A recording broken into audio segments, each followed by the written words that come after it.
We will go on to our next speaker, and that is Stephanie Meyer. And Stephanie is going to talk to us about expense reports. Stephanie is a third-year active, currently serving as the JLP's treasurer. She has spent her entire JLP career on the finance team, formerly serving as a dues treasurer and then last year as treasurer-elect. She is passionate about budgeting in her personal life and is excited to be able to use those skills for the JLP. Stephanie is a member of Toastmasters, and she is a past treasurer of Toastmasters. I'd like to welcome Stephanie. Forgot to go off of mute. Thanks, Jill, for that introduction. As you can tell, I love finance and money. I have definitely been in all the treasurer positions now that are associated with the league. So I'm really excited to be back today to talk to you about expense warrants. And for those of you that are unfamiliar with them, an expense warrant is like maybe an expense report that you would fill out at work when you're requesting reimbursement. But this kind of came up when I was doing my practice for this, and I was like, what is an actual expense warrant? Because when I first started junior league, I was kind of like, what's an expense warrant? And then I just kind of went with it, and now I'm like, oh yeah, it's an expense warrant. You get so used to terms that you never really stop to think about, like, what do they actually mean? So I'm going to give you the definition that I found online. An expense warrant is a written order by one person that instructs or authorizes another person to pay a specified recipient. So, with that, it can be used for a lot of different things, whereas an expense report that you might use at work is generally just used for reimbursements. So the first use I'm going to talk about for expense warrants is for member reimbursement. So this is going to be for anything that you're buying for your committees, such as supplies for like First Fridays at Rockets, any membership awards, appreciation gifts, kids in the kitchen supplies, anything that is for the league. That you purchase on your own money and are, want to get reimbursed for. The second type is the check request. You're going to use the check request when you have a large expense, and I actually don't know what the threshold on the dollar limit is, but I know for like when we make our payments to our community partners, such as Harvest Compassion and St. Vincent de Paul, that's an actual check that gets written and signed by both Jenny and Christina, the director of finance. So if you're on the community team, and we actually just went through this, so they're kind of aware of it, but you would use the expense warrant to do your check request. And with that, you just want to make sure you include any supporting documentation, and I'll go over that just a little bit later. The third thing that you might use the expense warrant for is for any invoices or purchase orders. So I know like last year we had a purchase order from the Science Center for the Rockets teacher launch event. The team did submit an expense warrant so that we can make sure that we get them paid on time. If there's any software purchases for like PR&D where we're not, a member's not paying for it up front, and being reimbursed, we would just want to pay the vendor directly. You would use an expense warrant for that.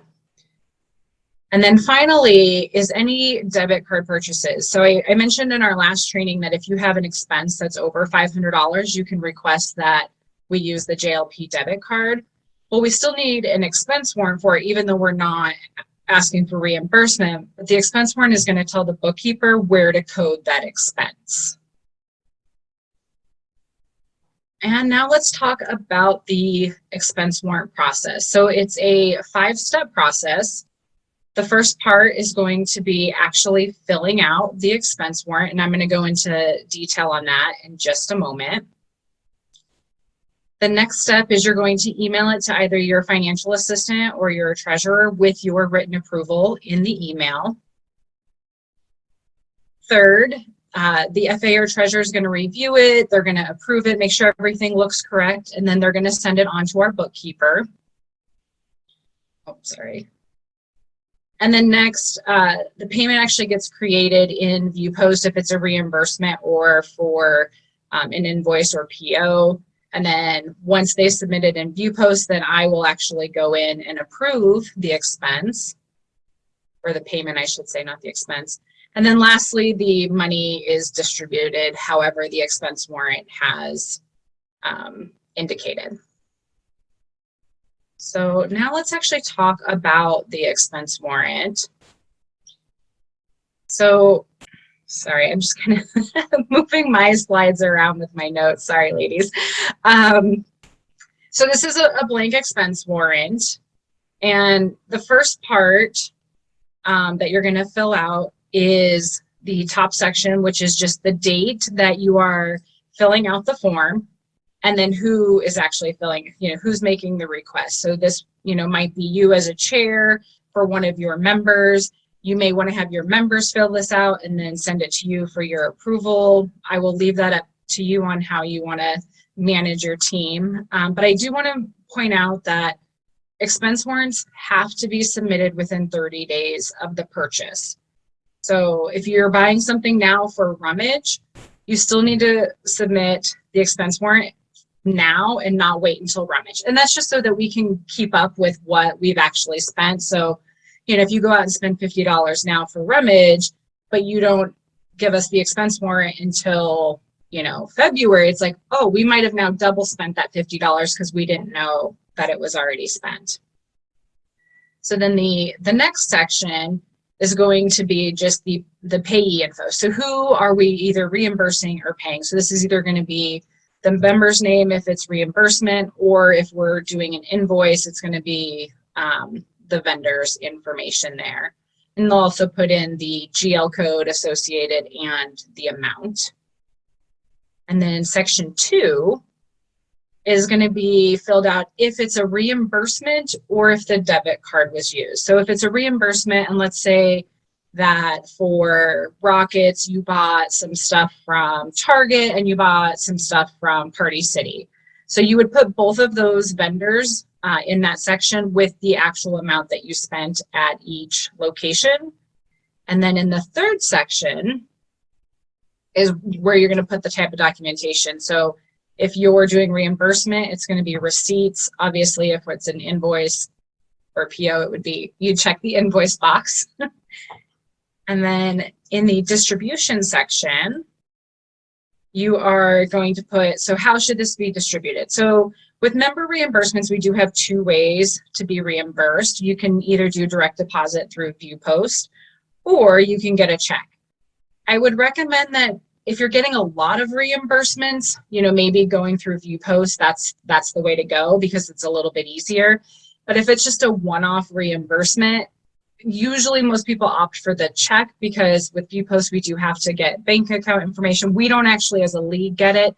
You submit it to ViewPost, but some people find that a little bit invasive, which I completely understand. Working in information security, people don't like to give that information out. But if you are interested in that, just send me an email and I can set you up for reimbursement with ViewPost. Maybe we want to mail it to the vendor, so you would just check that box, or if the debit card was used. And then finally is just your signature on the expense warrant. And so that this is kind of the end of the first step, right, of the process. So this is at what point you'll send it over to your FA and treasurer and kind of start the rest of the process. There are instructions inside the expense warrant. And oh, I forgot to mention, like most other things, you can find the expense warrant on Forms and Docs under the finance section. Again, the easiest way to find things on Digital Cheetah is just use your Control F to do a find through your web browser versus using the Digital Cheetah search. But at this point, does anybody have any questions? We do have a few minutes, a little bit of time. I keep saying a few minutes, but we do have some time for questions. So if you could just put them in the chat to Kristen or Nikki. But Stephanie, I have a question for you while they are typing up their questions. Can you explain Viewpoint? Because that is something that is new to me. Okay, so Viewpoint is the system that we use to do all of our payments.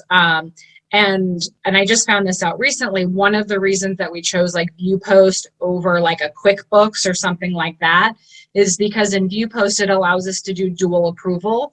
So Diane goes in and she creates the payments to be made. So, she'll go in and say, okay, go pay APS this much or Cox this much. And then somebody else has to go in and, at this point, it's me as treasurer, has to go in and actually approve that payment. So you can't just have one person going in there and sending out money willy-nilly. Okay, wonderful. Thank you. Thank you so much. Yeah. Nikki, Kristen, do we have any questions in the chat for Stephanie? No, we don't. Okay, well, if anyone has questions later or as you're filling out expense warrants, definitely reach out to your treasurers or FAs, reach out to myself. We're definitely here to help you and get you your money back. Wonderful. Thank you so much, Stephanie. That was great information. We appreciate it very much.